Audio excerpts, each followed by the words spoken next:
السلام علیکم سامعین کرام. آج کی سورہ فاتحہ، جس کا مطلب ہے افتتاح، آغاز. شروع اللہ کے نام سے جو بڑا مہربان نہایت رحم کرنے والا ہے. یہ سورہ مکہ میں حضور صلی اللہ علیہ وسلم کی نبوت کے شروع زمانہ میں نازل ہوئی. اس میں 7 آیتیں اور 1 رکوع ہے. سب سے پہلے اسلام اہل ایمان کو یہ تعلیم دیتا ہے کہ مسلمان اپنے ہر کام کی ابتدا اللہ کے نام سے کرے، جس سے ہر وقت اس کے دل میں اللہ کا خوف رہے گا اور وہ بہت سے برے کاموں سے بچ جائے گا، کیونکہ اللہ کا نام لینے کی عادت اسے ہر کام کے شروع کرنے سے پہلے یہ سوچنے پر مجبور کرے گی کہ جو کام وہ کرنے لگا ہے وہ اللہ کے احکامات کے مطابق ہے یا نہیں.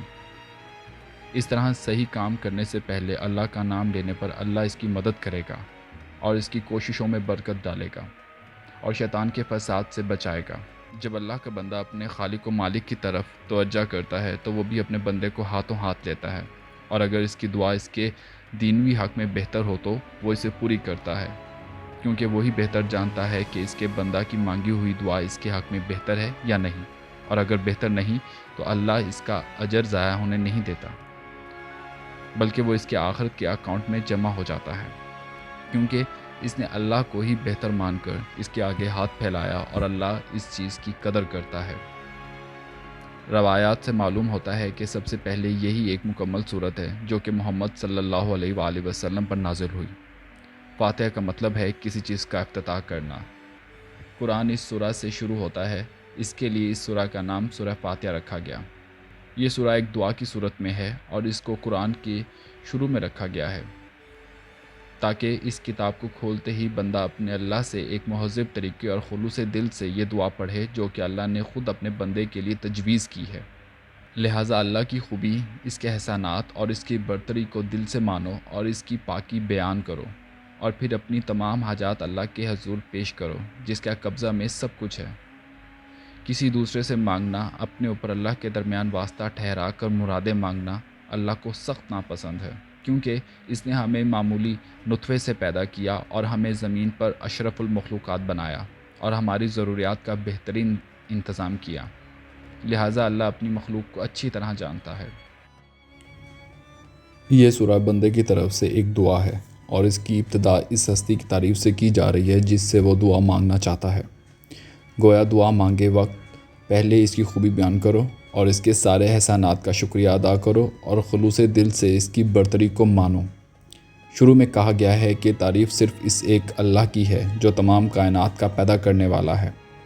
اگر کسی کے اندر کوئی حسن، خوبی یا کمال ہے تو وہ بھی اللہ کا دیا ہوا ہے، اس لیے صرف اسی کی ذات تعریف کے قابل ہے. اللہ، یہ اللہ تعالیٰ کا ذاتی نام ہے اور اس کا استعمال کسی اور کے لیے جائز نہیں ہے. وہ اکیلا تمام جہانوں کا پالنے والا، نگہبانی کرنے والا، فرما بردار حاکم ہے. یہ کہہ کر شرک اور مخلوق پرستی کی تمام جڑیں کاٹ دی گئی ہیں. اللہ کی رحمت اور مہربانی اپنی مخلوق پر اتنی زیادہ ہے کہ انہیں بیان نہیں کیا جا سکتا، اور اگر کوئی اللہ کی نعمتوں کو شمار کرنا چاہے تو نہیں کر سکتا.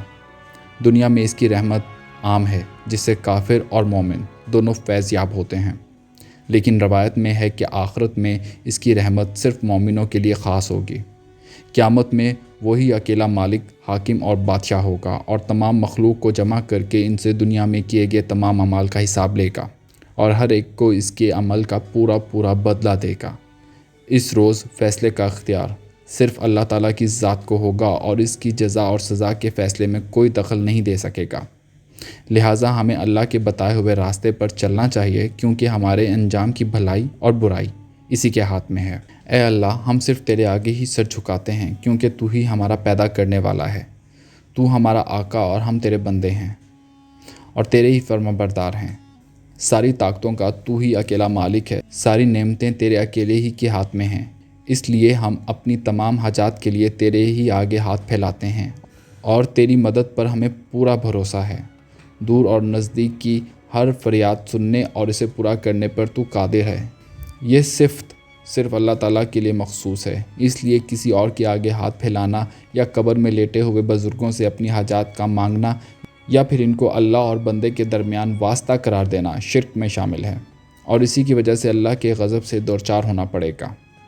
اے اللہ تو ہمیں سیدھا راستہ دکھا، اس زندگی کی بھول بھلائیوں میں ہماری رہنمائی فرما کر ہماری ہدایات کا بندوبست کر، ہمیں سیدھے راستے پر چلنے کی توفیق عطا کر، اور ان لوگوں کے سیدھے راستے پر چلا جن سے تو راضی ہوا اور انہیں اپنے انعام سے نوازا، یعنی انبیاء، صالحین، صدیقین اور شہداء، اور انعام یافتہ لوگوں کا راستہ جو کہ اللہ اور اس کے رسول صلی اللہ علیہ وآلہ وسلم کی اطاعت اور فرما برداری ہے۔ بس ہر وہ شخص جو اس پر چلا وہ اللہ کی نعمتوں کا حقدار ٹھہرا۔ اے اللہ ہمیں ان لوگوں کے راستے سے دور رکھ جن پر تیرا غضب نازل ہوا اور وہ گمراہ ہوئے۔ یہودیوں پر اللہ کا غضب نازل ہوا کیونکہ وہ اللہ کی آیات میں کجی کرتے تھے اور اپنے مفاد کے لیے آیات کو توڑ مڑوڑ کر پیش کرتے تھے۔